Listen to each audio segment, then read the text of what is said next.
Welcome to Three Devs and a Maybe, the podcast series for beginner web developers and general web enthusiasts. Now, introducing your show hosts, Michael Budd, Fraser Hart, Lewis Caines, and Ed Mann. Hello and welcome to another episode of Three Devs and a Maybe. My name's Ed Mann, and today we're joined yet again by Joe Watkins. How you doing, Joe? Hi Ed, hi everyone. It's almost like you've had to do that 3 times. Yeah. No one would guess, with the power of recording equipment now, that I can actually somehow screw it up a couple of times. We for the audience, and I'll apologise on air again to say what happened. So we tried to record it yesterday. Thought it went well. Great episode, I thought, and everything. But you did mention actually at the beginning saying, "Oh, your audio does sound a little bit weird." And we all thought, "Oh, maybe it's just your headphones and stuff." But it turned out it wasn't your headphones. It was indeed my audio. Yours came out brilliant, and it was all mine, and I sounded like a robot. So this time we're trying again, and this time I've been prepared, audience. I've been actually prepared. So we did a recording beforehand just to make sure, a little sample recording, that everything was going okay. So fingers crossed this one comes out okay, and we can actually release this before Christmas, before next Christmas, that is. But we shall see. Anyway, Jay, how you doing though, man? You all right? I'm good, yeah. Awesome.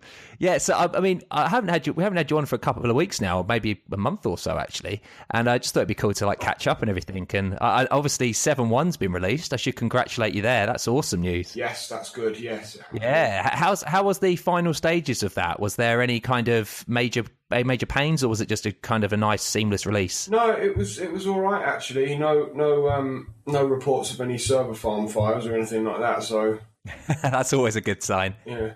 And so what's kind of like the next bit in the next chapter in the story with that then? Are you staying on 7.1? Is 7.2 kind of anything happening there? Okay, so 7.2 doesn't have a release manager yet. I don't know when it will be picked. So I'll be just managing 7.1 for the next for as long as it's supported, probably about 3 years. So. Oh, that's cool. So what kind of things will you be doing then? Just like the dot releases for 7.1, like minor bug fixes and things? Yeah. Obviously, I know it's almost like we spoke about this yesterday, but yesterday you mentioned that you kind of try and work December. So the next 7.2 needs something, at least some features that, that warrant a bump like that. So I'm just wondering, what would be included then in the 7.1 dot releases? Would it just be fixes for things you've currently got, or would some features kind of slip in there? Features aren't really meant to go in dot releases, so probably there won't be any major features going into 7.1. It will just be bug fixes. But I mean, there's no... some internal feature might get in, but I mean, user-facing features should really go in the next release. But I mean... Semver says if you can add it in a backwards compatible way. Well, we don't actually strictly follow Semver. We roughly do. But, I mean, our release process says if you can add it in a backward compatible way, you can do it. But then we like to actually have a reason to do another release. So we'll probably just collect up whatever features are suggested, and then that will be 7.2. That's cool, because I know it's one thing actually that's been merged in currently. Well, it's going into the next one in master.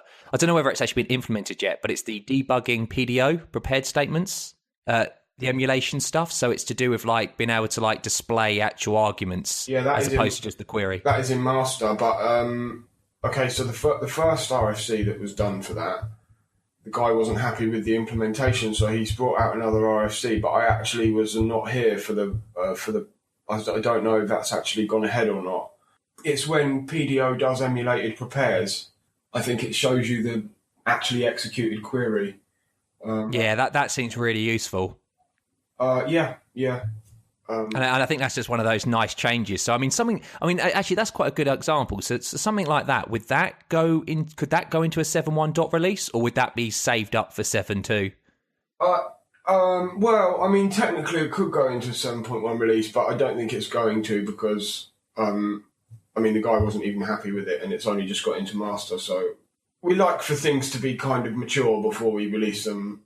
So if it sits in master now, it's going to be there for another 6 months, maybe a year. before it is actually in any release version, and that gives people time to spot problems with it and things like that before it actually goes out to a generally available release. So that's cool. That makes sense. Yeah. And actually saying that, so you said that you were away for a while, but so you went off to Serbia. Yeah, I went to Serbia to meet work friends and nice. Yeah. And then drink some really, really strong alcohol that came with water. And I think that yeah, if alcohol's ever served with water, don't drink it because it's a telltale sign of a strong alcoholic beverage. I didn't even question, why has it got water with it? But I should have done. I took one sip of it and it knocked me sideways and I was sick everywhere. Man, no. Was that like while you were doing the drinking session then kind of thing? Like, or no, was that it? was at lunchtime one day. Oh, no. So you were feeling rough all the rest of the day. Yeah. So, man. Quite a lot of your work people then from Serbia, or was it kind of just one place to kind of all congregate? Oh, well, there's quite a big presence in Serbia, and then there's an office in like the United States as well. And Poland, I think I've got one. I just went to meet the ones in Serbia. They did have a Christmas party, and I just missed it because. Oh no! Yeah, they had a massive Christmas party. There was like 500 people there or something. They rented. Wow! They rented like the top floor of a big hotel or some other building. Jeez! Oh, that was bad timing. I did just miss it by a few days, so. It was good. Oh, well, at least you got to experience it, though. Yeah. I've never been to Serbia. Is it a nice place? Oh, did you get to do much touristy stuff, or was it mainly just kind of... I did a little bit of touristy stuff, like walking around Belgrade, taking pictures and that. But I'm not very good at being on my own. I have got no sense of direction in that, so... get lost easily. Yeah, very, very easily. I can get lost in a building. So... I tried to keep that to a minimum so that I didn't get lost. But yeah, it was good. Everyone's very friendly and it's a very pretty place. Even in the winter, which is very cold at the moment, but it's still. I can imagine it must have been very cold. Yeah, but still very beautiful. Cool. And so moving back onto like the tech side of things, like again going for your GitHub, checking out what you've been up to, and one thing we spoke about last episode actually was the libui wrapper you've been working on. Yeah. I'm just wondering, like, kind of what any updates on that have you been able to do? I noticed you did a blog post actually explaining like making snake and things like that, which looked really cool. Yeah, no, I don't think there's been much update since we last spoke about it. It's pretty much in the same condition. I mean, I've got to wait for upstream to do work before I can sort of integrate it. So I'm just still tracking upstream. And so what's that kind of process for you then? Is it did you speak to the actual, because is it one developer or is it a couple of developers that do UI? It is actually one developer. One guy. Yeah. Man, that's pretty amazing. So he's the one guy who's just made this, and he essentially a native experience for both Linux, Windows and Mac. Yeah. So with a nice API that you actually like. Yeah, because that's I mean, you can use GTK anywhere, but it looks like GTK and the API is enormous and it's a big learning curve to actually do anything useful. I mean, obviously, yeah, it's because that's the trouble, isn't it? You know GTK and like the Java swings, and they all look very much like, yep, I can spot that from a mile away. Yeah, and obviously they're much more feature complete APIs, but they're complicated, and I don't like complicated. So I thought libui's got a very simple API and it's the same everywhere, but looks native. So yeah, it's very very appealing thing to base an extension on. So yeah, I'm in contact with the guy who writes it, but obviously it's not his job to write it, so it's kind of a project for him. So it doesn't get worked on at 1,000 miles an hour. But yeah, he's got good progress and good. It's going well. Yeah. So how does he actually have to develop it then? Like, does he have to use Objective-C then for the Mac side? And so that's like the main reason why I couldn't write anything like that myself, because I don't know anything about Macs at all. I've only sat on one for like a matter of hours in my career. So he has to write basically the Objective-C for Mac and C++ or C for Windows and GTK.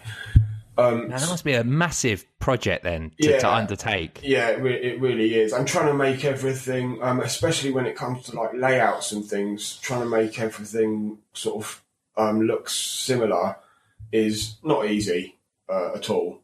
So yeah, it's a huge undertaking. But he's actually, most of the really hard stuff is already done now. It's just a matter of developing it to make it feature complete. But all of the stuff that makes it uniform is already done. So, I expect it will move forward at a pretty good pace, and we'll track it in PHP.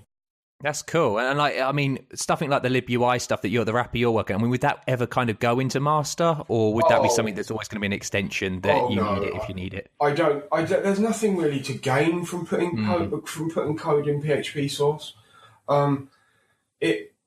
It basically, it's a place where code goes to die. I mean, it's difficult to work on stuff once it's in PHP because you have a whole different ball game, isn't it? You have to think in a totally different way. You have to have the same release schedule as PHP. You can't just push out fixes on whatever day you want. So, no, I don't think there's anything to gain. If it can stand on its own as an extension, then it should, really.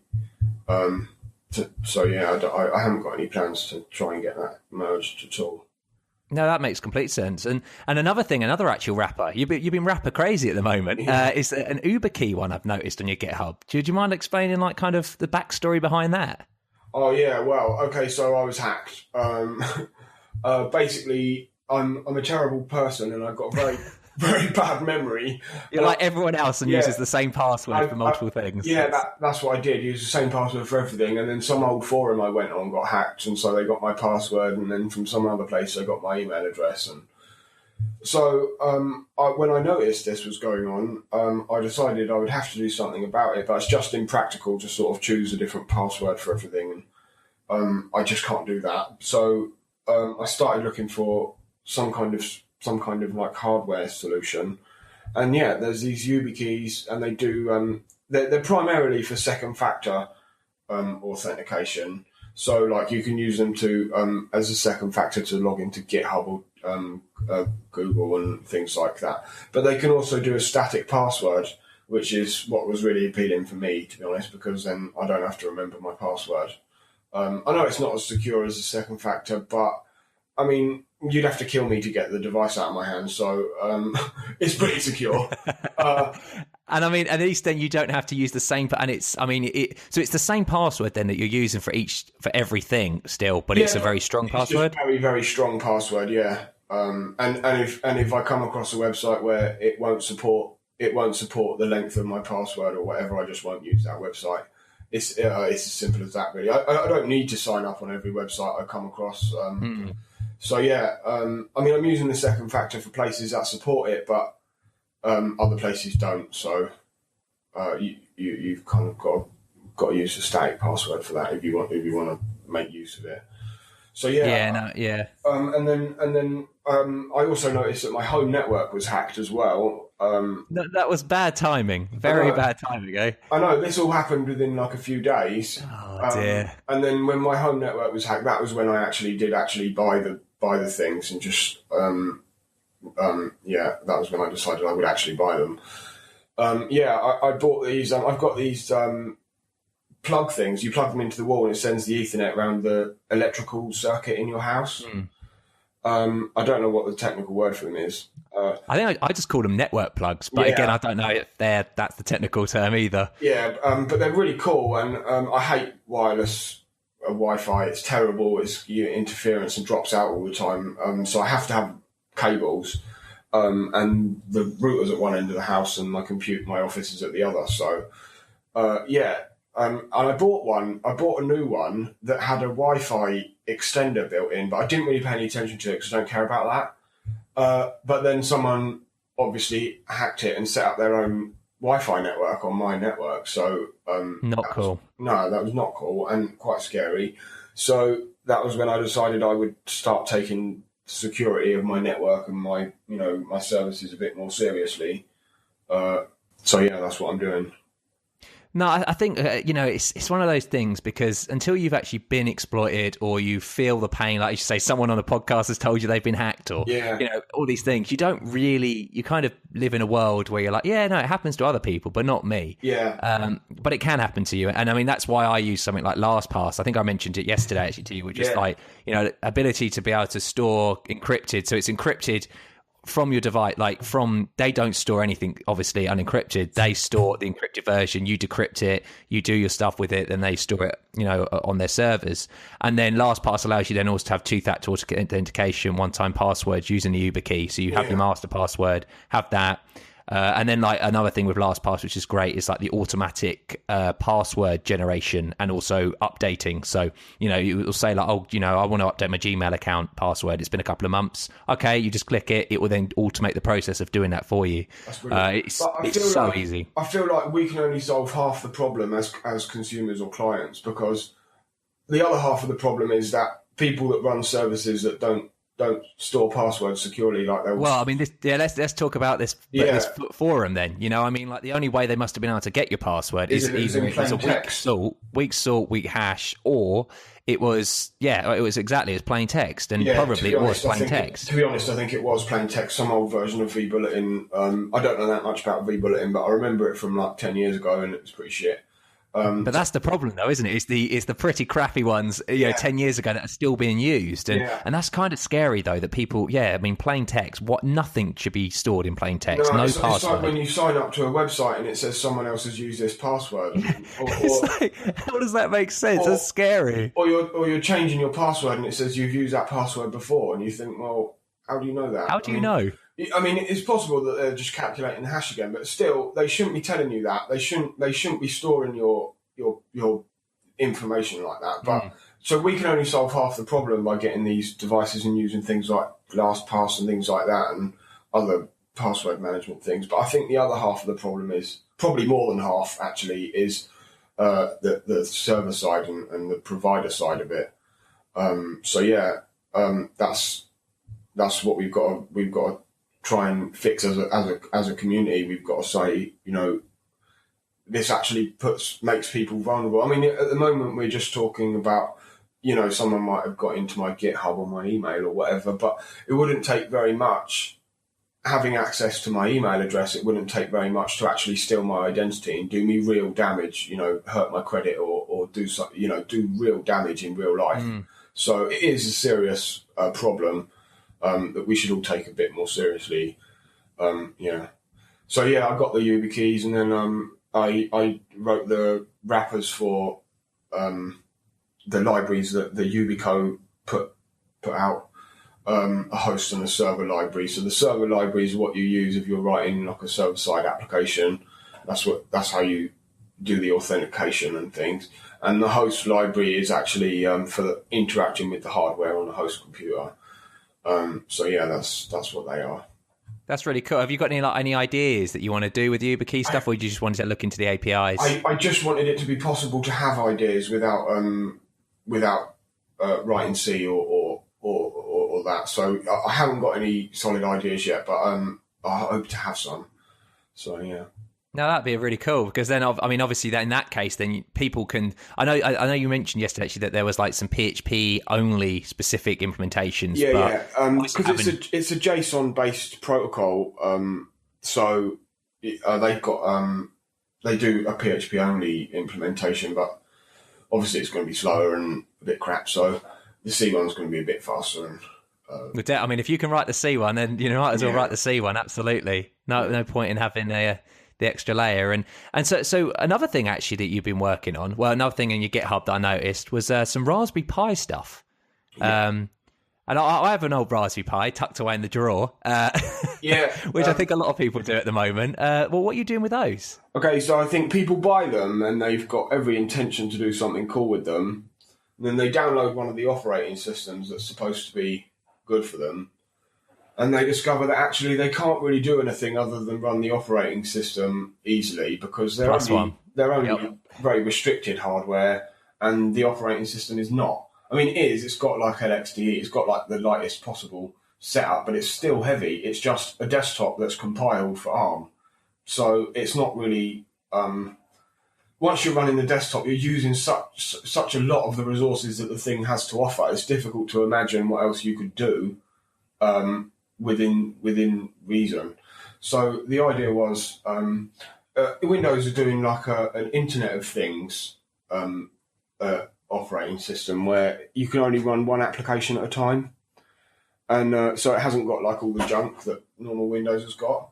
It's got all the the services and that make the operating system work, but it doesn't have all the user interface stuff and things like that. So you boot it up and it just brings up your one application full screen, and you do like your point of sale or robot application or whatever. So it's basically that's the idea, to do like an Internet of Things image. It's only 80 megabytes. It boots up to a graphical desktop that uses pretty new software that's out there in the wild, such as Wayland and Western. Wayland is it's X server without X. Basically, it's a new project because X server has become unmanageable, unmaintainable, according to the people that write Wayland. I mean, I don't know much about it, but they say that, and it is not just it's a problem from their perspective, but it's also a problem from our perspective, where it really, X is developed to work on desktop hardware, and it doesn't have desktop hardware. It's got a very good GPU and a pretty good CPU, but it's only got a tiny amount of RAM. That's and it. Limited power. Yeah, and Western is the reference compositor for Wayland. So I put them together to make a sort of operating system where you can, the idea is you can, at the moment it doesn't do the booting up to one application, but you can configure it to do that very easily. So yeah, it's got, that's the idea of it. It's like an Internet of Things image for Raspberry Pi. No, that sounds really cool, man. I mean, I'm exactly in that boat where, you play around with it, and you're right that people just compile it to ARM, and it's not the same. You need to have a tailored operating system. Yeah, I think you do.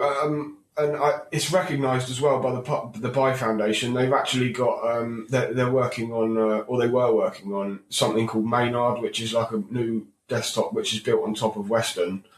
And it's actually purposefully designed to be executed on embedded hardware. So it's very promising, but I think I'm not sure why you would buy a Pi and then use it as a desktop computer. So it's a bit confusing, but it's good research and it's good progress for the platform. But they've actually sponsored the development of that, so that's kind of an admission that so something needs to be done. Yeah, that Raspbian is not really the ideal solution, really. Or any other, any genome-based desktop is going to be roughly about the same. So, yeah, the idea was to avoid X server and avoid a fully blown genome desktop, and that's what it does. And so, how did you actually develop it then? What was your the REPL loop? Did you use a real Raspberry Pi, or did you have a virtual box kind of set up? Oh no, you can't have virtual because it's ARM. To run a virtual ARM, you need an ARM architecture. Right, okay. Yeah.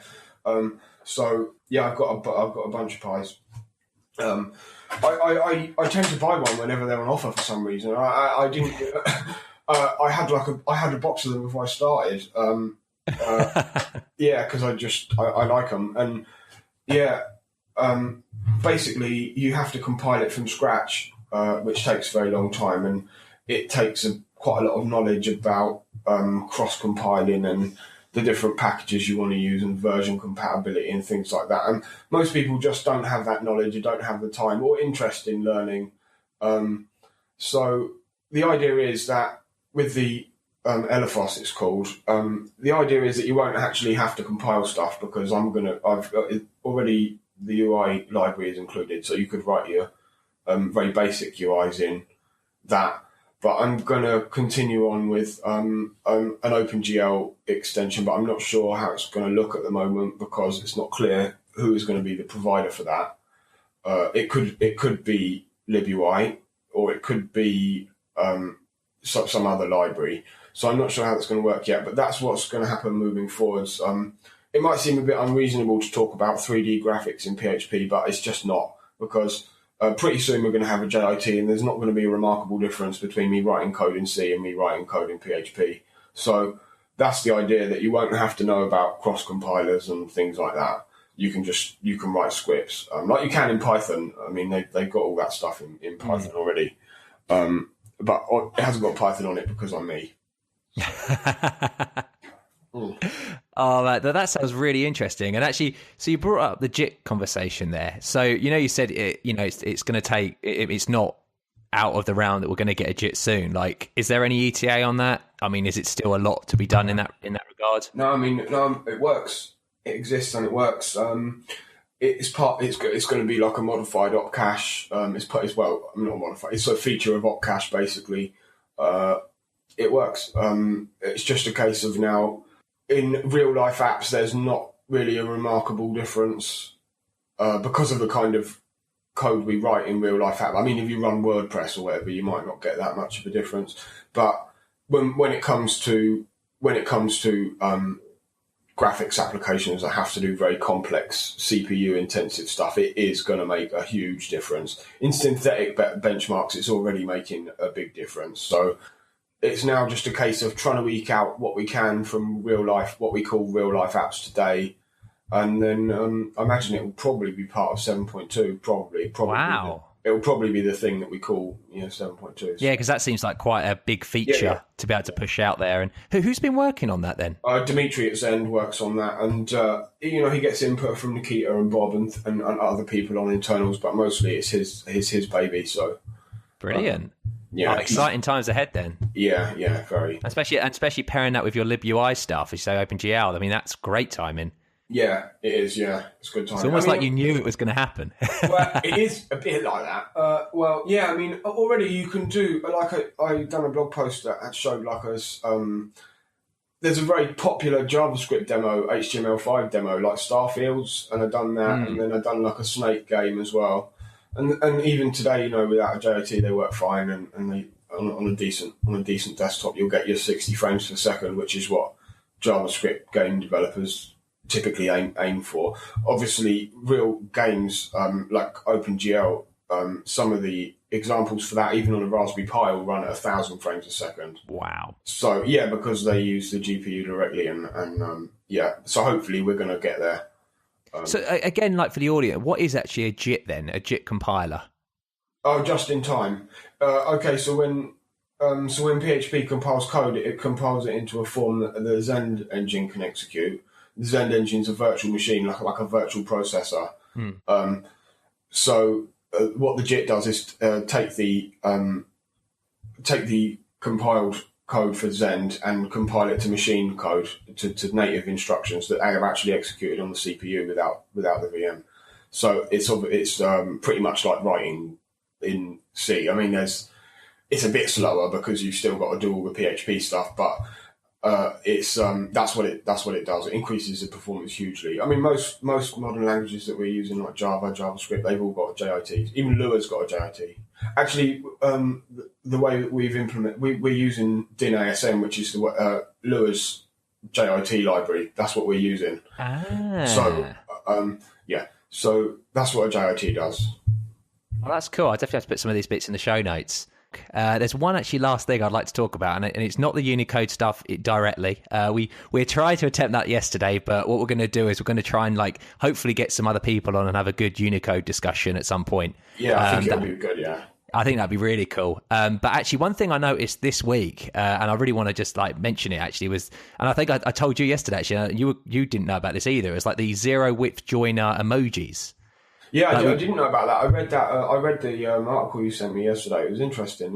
Yeah, it blew my mind. Thinking so essentially, obviously, I know you explained this example yesterday, which was the A and the E and stuff like that. And zero width joiners, essentially, what they allow you to do is they allow you to combine those, because in some languages you can combine that into a single character. Obviously, we then discussed the whole idea of well, what does it mean then? What's the string length on that? Because what's the string length on that? Is it 2? Is it 1 now? So there's always things you have to consider. But yeah, you can also do it with emojis. And there was a really interesting little tweet that Wesboss sent out, and I'll put that in the show notes as well. And it was kind of explaining how you've got the neutral family emoji in the Unicode standard, and you can actually combine you can create new families essentially based on these emojis using the zero width joiner, and along with different colours and different sexes. That's it. Like that. Yeah, different it's really interesting. I mean, it blows my mind thinking what you can do with Unicode, but it's I mean, just it's not, very yeah, complex. it's not remarkable that you can do that. It's remarkable that you can do it with Unicode, yeah. That's it, yeah, exactly, and being able to join them up and stuff. But it just shows you that the standard is, so complex, and I mean, obviously, it makes it harder then for like people trying to implement this stuff because they've got so many things to consider. There's no getting away from it that the internet has got more complicated. That 10 years ago, you didn't really care about if you were writing an English website. You were writing an English website. You didn't care about someone who came along with Japanese characters and wanted to sign up and things like that. But now, we live in a global village, and we care about other alphabets and other languages and things. So yeah. Well, yeah. I mean, like, think of a Twitter feed or something. You've got a Twitter feed full of your Twitter feed may have multiple languages. And you need to be able to have a page that displays all those characters in one character set. You can't just go between them. It has to be like Unicode does, allows you to do every one of them. Yeah. So it's an inescapable fact that things are more complicated, but the Unicode book gives us the tools to tackle that quite elegantly. So yeah. No, absolutely, man. And Joe, thanks again so much for doing part 2 or version 2 of this episode. I really appreciate it, man. And I hope, I actually, speaking about yesterday, actually, we spoke mentioning about your Christmas shopping. I hope you've actually started your Christmas shopping. No, I still didn't even go out last night and do any Christmas shopping. No, because I didn't pick up the wife until late, and then... Oh, dear. I know it's going to be Christmas Eve. I call it. You're going to Christmas Eve, end of Christmas Eve. It probably is. I mean, we've got like the kids' presents in and that, but we haven't done like food shopping and that kind of thing. Oh, yes. So it's probably we're just going to be getting like carrots and things for Christmas dinner. It's all going to be gone. But yeah. Oh, man, well, I hope you have a great Christmas though, dude, and I hope you have a good New Year as well. And yeah, I mean, audience, it's likewise. I hope you have a great new Christmas and a great New Year, and speak to you again in the new year. Goodbye. Bye. You've been listening to 3 Devs and a Maybe. You can contact us at contact@3devsandamaybe.com or follow us on Twitter at 3 Devs and a Maybe.